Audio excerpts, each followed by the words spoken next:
प्रधानमंत्री नरेंद्र मोदी उत्तराखंड के दौरे पर रहे और इस दौरान वो उत्तरकाशी जिले के प्रसिद्ध मुखबा गांव पहुंचे। मां गंगा के शीतकालीन गद्दी स्थल में पीएम मोदी ने विधि विधान के साथ में पूजा अर्चना की। ये वही जगह है जिसे मां गंगा का मायका कहा जाता है। पीएम ने हर्षिल में जनसभा को संबोधित किया और वहां उनका अलग अंदाज दिखाई दिया। रिपोर्ट देखिए।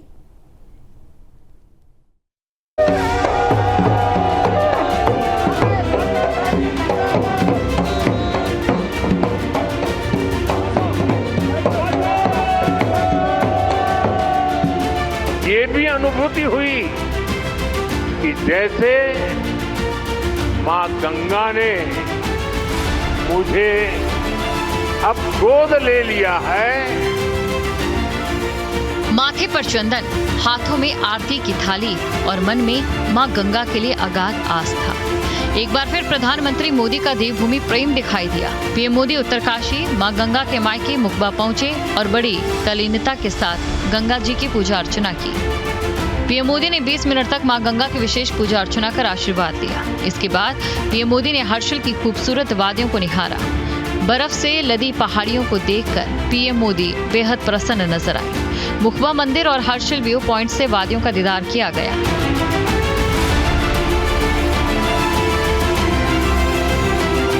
पीएम मोदी पहाड़ की संस्कृति में रंगे नजर आए। स्थानीय लोगों के बीच पहाड़ के पारंपरिक नृत्य में पीएम नरेंद्र मोदी ने भाग लिया और लोगों ने भी गर्मजोशी के साथ अपने प्रधानमंत्री का स्वागत किया।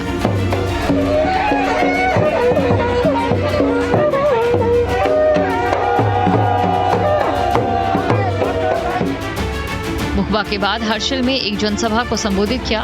उन्होंने अपना भाषण गंगा मैया की जय से शुरू किया और साथ ही शुरुआती संबोधन में पहाड़ी बोली से लोगों से मुखातिब हुए।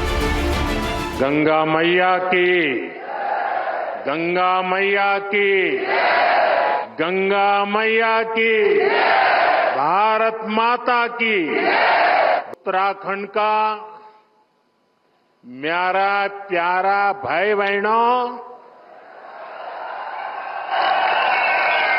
आप सभी तय मेरी सेवा सौली नमस्कार। पीएम को सुनने के लिए बड़ी संख्या में भीड़ जनसभा स्थल पर पहुंची। पीएम मोदी ने कहा कि मुझे अब मां गंगा ने गोद ले लिया। मां गंगा के आशीर्वाद से मैं काशी तक पहुंचा। मैंने काशी में कहा भी था, मुझे मां गंगा ने बुलाया है।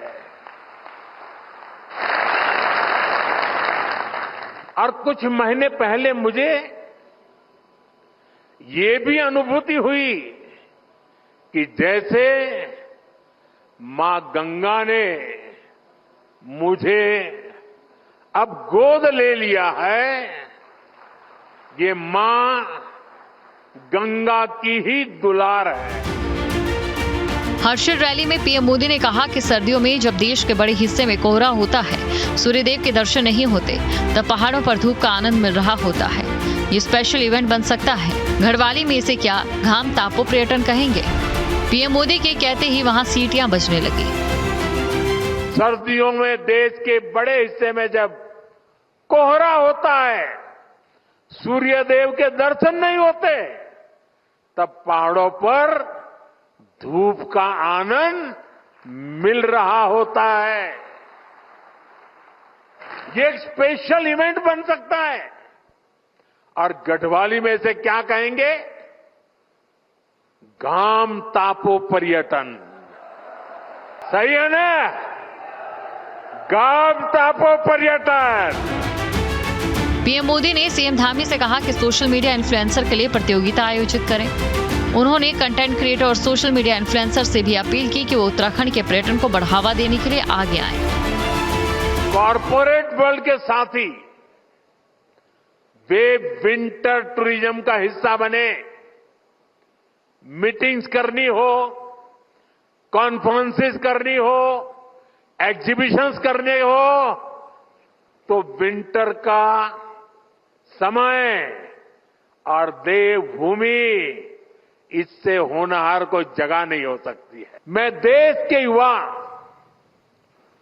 कंटेंट क्रिएटर्स, आजकल सोशल मीडिया में बहुत बड़ी संख्या में इन्फ्लुएंसर्स हैं, कंटेंट क्रिएटर्स हैं, वे अपने यहां बैठे बैठे भी मेरे उत्तराखंड की, मेरी देवभूमि की सेवा कर सकते हैं, वे भी पुण्य कमा सकते हैं। पीएम मोदी ने केदारनाथ हेमकुंड साहिब रोपवे को लेकर कहा कि केंद्र सरकार ने देवभूमि को बड़ी सौगात दी। ये रोपवे बन जाने से दोनों तीर्थ स्थलों तक पहुंचने में बहुत कम समय लगेगा। कल केंद्रीय कैबिनेट ने केदारनाथ रोपवे प्रोजेक्ट और हेमकुंड रोपवे प्रोजेक्ट को मंजूरी दे दी है। केदारनाथ रोपवे बनने के बाद जो यात्रा 8 से 9 घंटे में पूरी होती है, अब उसे लगभग 30 मिनट में पूरा किया जाएगा। ये कोई पहला मौका नहीं जब पीएम मोदी उत्तराखंड पहुंचे। 5 नवंबर 2021 को केदारनाथ पहुंचे थे। तमाम विकास कार्यों की सौगात दी थी। 23 मार्च 2022 को सीएम धामी के शपथ ग्रहण में पहुंचे। 21 अक्टूबर 2022 को केदारनाथ बद्रीनाथ यात्रा, 12 अक्टूबर 2023 को जागेश्वर आदि कैलाश दौरा, 8 दिसंबर 2023 को ग्लोबल इन्वेस्टर समिट में शिरकत, 2 और 11 अप्रैल 2024 को लोकसभा चुनावों की रैली, 28 जनवरी 2025 को राष्ट्रीय खेलों में भागीदारी। पर्यटन को प्रोत्साहन देने के लिए पीएम मोदी का ये दौरा बेहद अहम माना जा रहा है और पीएम के आने से लोगों में शीतकालीन चारधाम यात्रा को लेकर उत्साह भी बढ़ेगा। Team news state.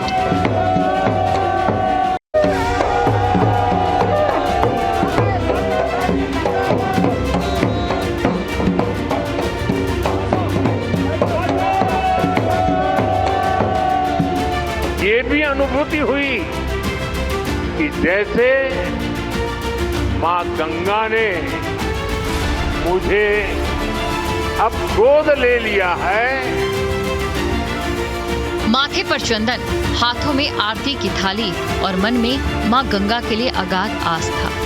एक बार फिर प्रधानमंत्री मोदी का देवभूमि प्रेम दिखाई दिया। पीएम मोदी उत्तरकाशी मां गंगा के मायके मुखबा पहुंचे और बड़ी तल्लीनता के साथ गंगा जी की पूजा अर्चना की। पीएम मोदी ने 20 मिनट तक मां गंगा की विशेष पूजा अर्चना कर आशीर्वाद दिया। इसके बाद पीएम मोदी ने हर्षिल की खूबसूरत वादियों को निहारा। बर्फ से लदी पहाड़ियों को देखकर पीएम मोदी बेहद प्रसन्न नजर आए। मुखबा मंदिर और हर्षिल व्यू पॉइंट से वादियों का दीदार किया गया।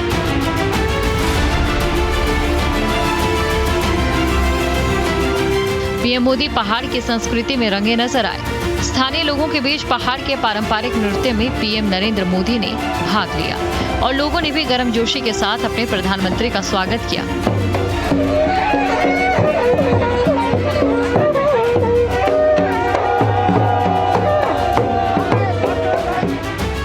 मुखबा के बाद हर्षिल में एक जनसभा को संबोधित किया। उन्होंने अपना भाषण गंगा मैया की जय से शुरू किया और साथ ही शुरुआती संबोधन में पहाड़ी बोली से लोगों से मुखातिब हुए।